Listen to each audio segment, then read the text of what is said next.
Last day na naman ang pasok.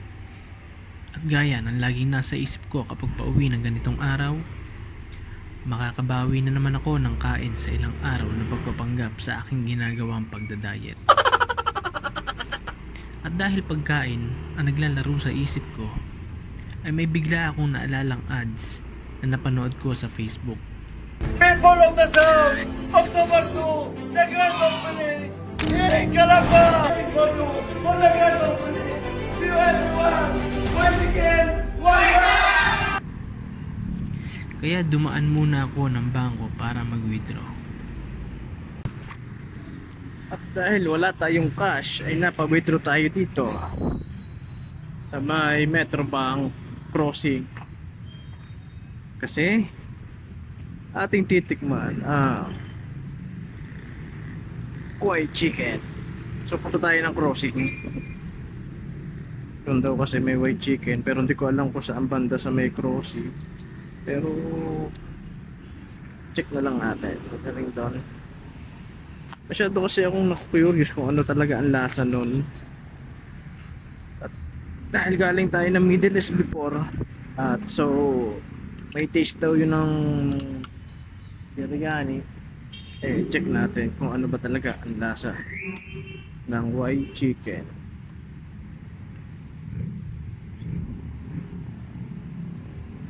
Pagkakaalaman na to kung talaga bang masarap yun.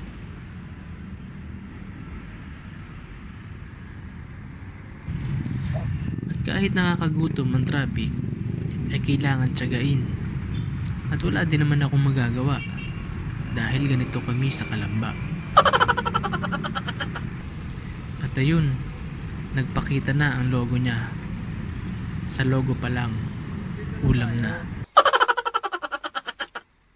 Nandito sa White Chicken Crossing Calamba.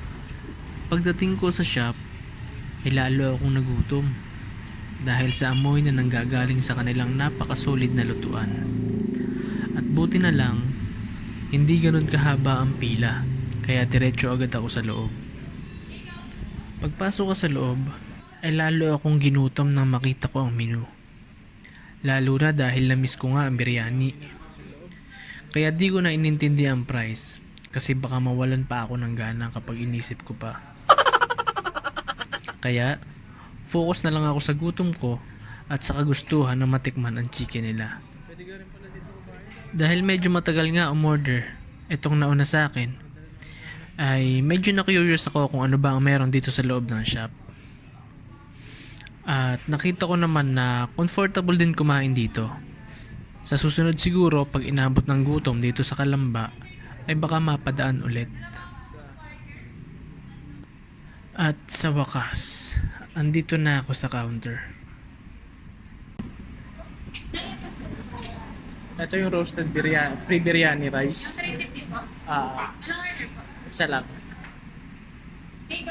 Yes po, take away.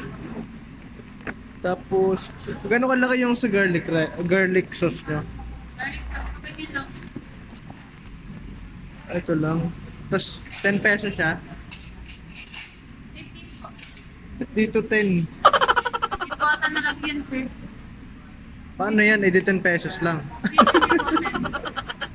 Pad na lang po natin. Marami tayo. Ako yan, sir. 15 po. Okay. Sige, padagdag na lang. Ano? Ito ay Chili po. chili. 15 din siya. Opo. Sige, pa-add na lang ako na ito. Sige, isa po.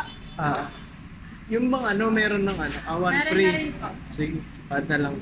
Tigisa. Isang chicken, isang chili, isang garlic po. Ano si Pantos? At ayun na nga, sinilip pa ni ate kung legit ang inabot ko na money. Mukha daw kasing hindi gagawa ng mabuti ang nagbayad eh. Number 15 na lang po, sir. Tawagin mo na po. So number 15 tayo.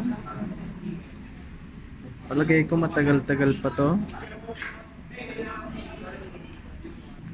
At eto na, tinawag na nga ako. 15? 15? Uy, bigat. So, wala natin ang ating order. Uwi na tayo.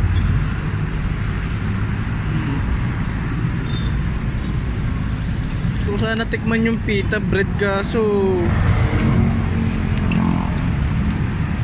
ako lang kasi yung kakain eh. O kaya paanta din kaya para okay kasi yung pita bread. Tsaka na lang. Tinatamaan na naman tayo ng katakawan. Tikman muna natin tong chicken nila. Kapag masarap yung chicken nila, tsaka ako order ng pita bread susunod na balik. Kung okay yung lasa, makakabalik tayo. So, tara, uwi na tayo.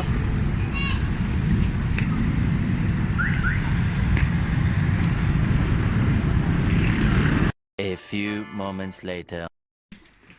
Eto na. Samahan nyo akong i-review So ito na kung siya. ano ba talaga ang lasa nitong white chicken. At ito na nga. Nabili na natin ang white chicken. Taste and know why. So titikman natin siya kasi sobrang sa totoo lang medyo ano eh. Na-excite siya ako dun sa ads ng white chicken na to.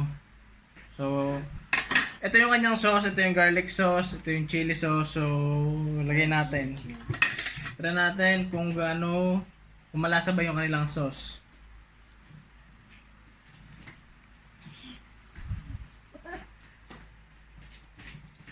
Yan. Thank you po sa natin. Yan. Lagyan natin dito.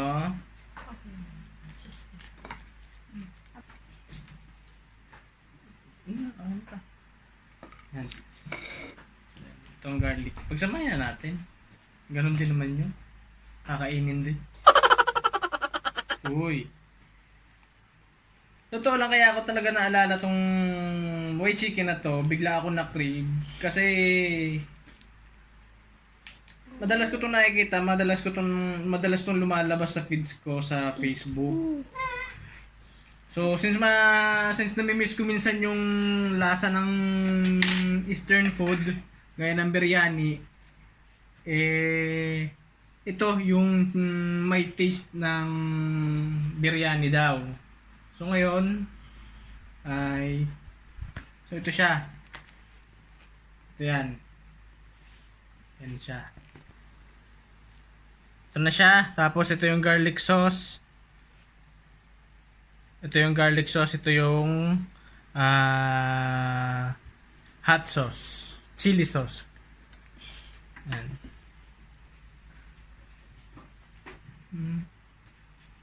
Kakainin. Ang sarap talaga kumain. Lalo na kapag may nanonood. Tikman muna natin ng walang ng walang sauce. Medyo iba yung lasa kapag may hot sauce eh. So, tingnan natin yung kanyang yung original flavor niya.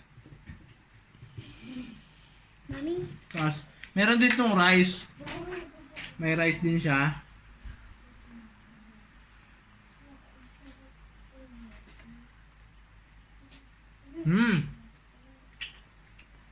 Kung namimiss mo yung lasa ng biryani foods, kung ikaw ay nanggaling na ng Middle East, swak ito sa panlasa mo.